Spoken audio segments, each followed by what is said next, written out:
পরিস্থিতি মেনে নিলেই তুমি সফল। যখন তুমি দরিদ্র থাকবে তখন তোমার খোঁজ কেউ নেবে না। তখন তুমি কঠোর পরিশ্রম করবে, তখন সবাই হাসবে। আর যখন তুমি সফল হবে তখন সবাই জ্বলবে। এটাই বাস্তব।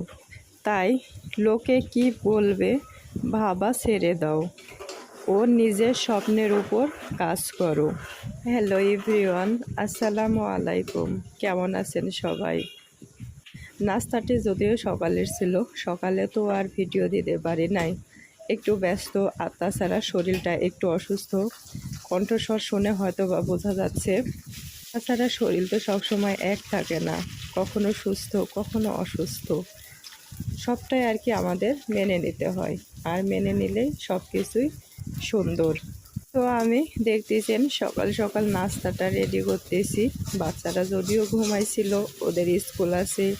আর বাহিরে তো 3 দিন যাবৎ একটানা বৃষ্টি চলছে। জানি না আপনাদের ওখানে কি বৃষ্টি হচ্ছে নাকি।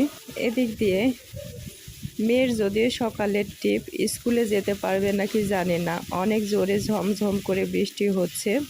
তো তারপরে কি করার, স্কুল যদিও মাপ যায় বৃষ্টির কারণে, কিন্তু খাবার তো আর মাপ নেই, খাবার তো খেতেই হবে।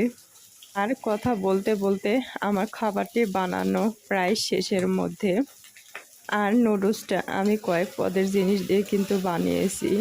মাঝে মাঝে সব রকম করে ট্রাই করতে হয়, সবসময় তো একরকম খায় না। তো আমার জন্য সবাই দোয়া করবেন, আমি যেন খুব তাড়াতাড়ি সুস্থ হয়ে উঠতে পারি। আসলে অসুখ বিসুখ না হলে কিন্তু বোঝা যায় না, সেটা ছোট হোক কি বড় হোক, সবটাতেই কষ্ট।